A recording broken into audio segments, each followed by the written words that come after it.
Welcome everyone. Today we are going to be talking about the Hives, more specifically their brand new single Paint a Picture, and just a general talk about the new era of the Hives, because it has been quite an interesting arc. But before we dive into that, quick bit of housekeeping. If you haven't noticed, I'm not wearing headphones. This is a new style of video because, I'm not gonna lie, I am bored of being slapped around by copyright.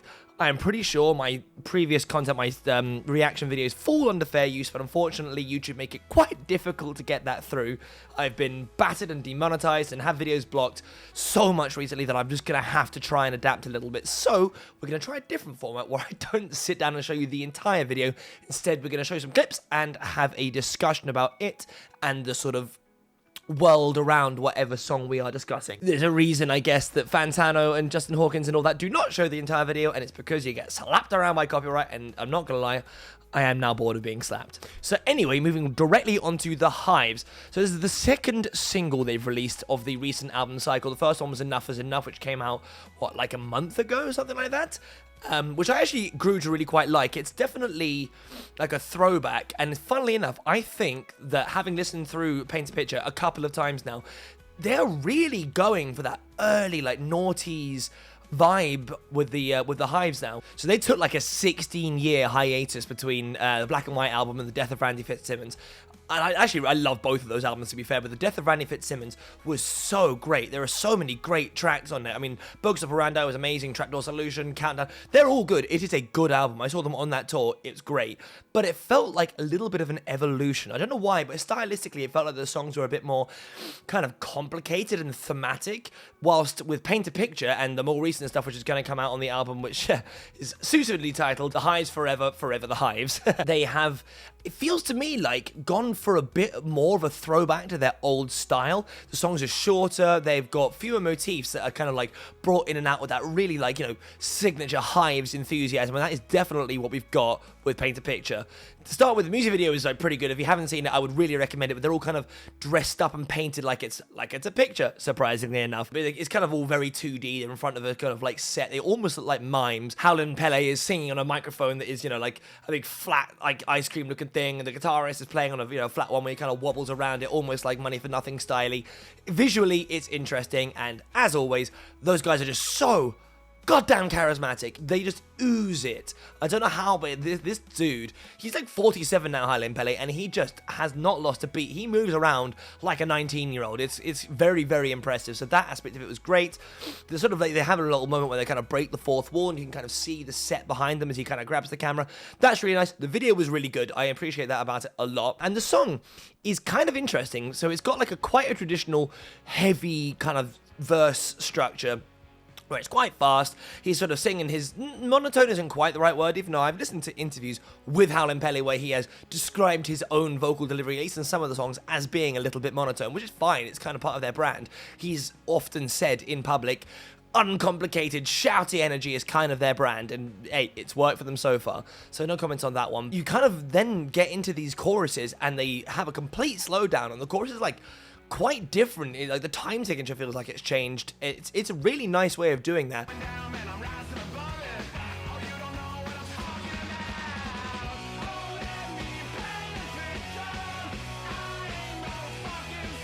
And sometimes the jumps in and out of those verses, so the choruses, are like quite aggressive, like literally just dunk, move on, and then like the time signature changes and it all goes a bit crazy.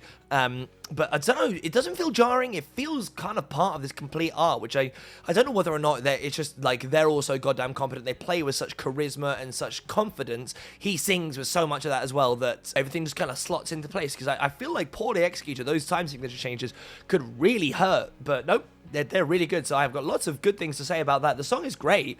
I think I like it more than Enough Is Enough. I find the chorus of Enough Is Enough to be a little bit repetitive, and again, I know this is like a repeating thing within the Hives itself, within their lore, that they kind of do that, but there's enough times I can hear, enough is enough, enough is enough is enough is enough is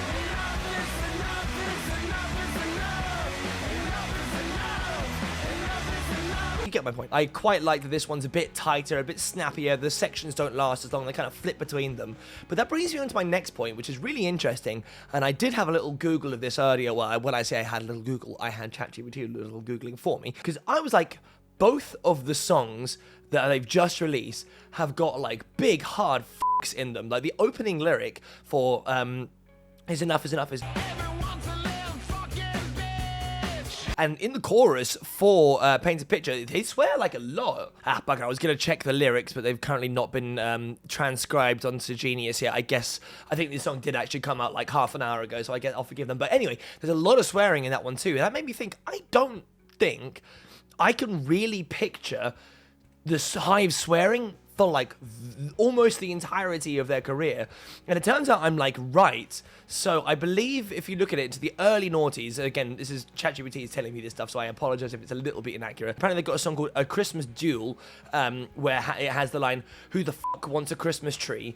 And that's like it. They say shit and damn and stuff like occasionally, but up until this point, there is almost not a single song where they explicitly say it, and now it's in the first two. It's just quite interesting. It's like simultaneously this big go back to their original sort of like style, the more kind of like straight up garage rock, enthusiastic, passionate, let's just get a verse and a chorus and smash between them in 2.5 minutes. But then they've got this kind of like new kind of edge to them now. During the album cycle for the death of Randy Fitzsimmons, Pelly actually said that this is raw as which is interesting because I don't think there's any swearing in the death of Randy Fitzsimmons. But yeah, they're clearly setting up this new attitude, this kind of like return to form where they're just going to kick every door down. And I guess to some degree, what have they got to lose? Like the Hives are such an established band. They have got some songs that are more famous than they are. I hate to say it, but I hate to say I told you so is probably more famous than they are. I run a pub quiz every week at my place of work, and I have put many Hive songs on the music round, and people always recognize them. They might even get their name, but they never know who it's by. Tick Tick Boom, amongst other ones. There are loads of examples of that.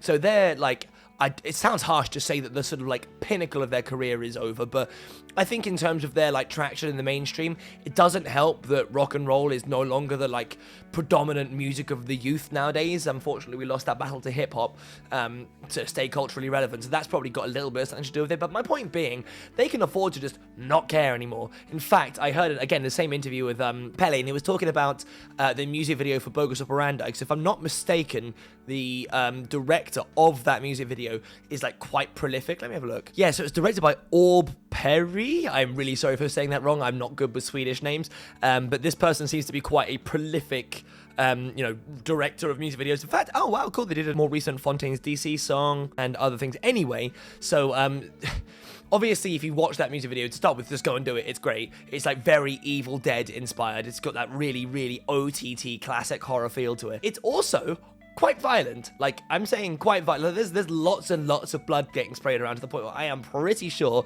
that video is like probably not monetizable, or the ads on that must be so infrequent. I heard him say that he kind of figured out as they were about to go and film this thing, wait a second, don't YouTube like tend to punish you a bit for having like explicit content on there? And he's like, well, screw it, we're already well past that at this point, so we might as well just roll with it. So anyway, that appears to be their new attitude.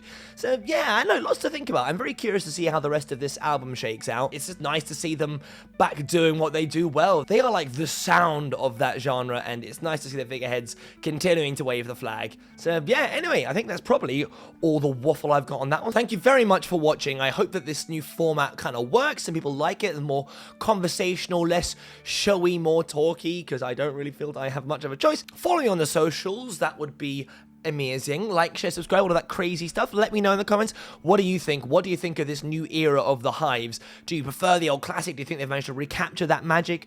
Or is this them just trying to capitalize on some old nostalgia? Let me know in the comments. Thank you very much for watching, and I'll catch you in the next one. Peace.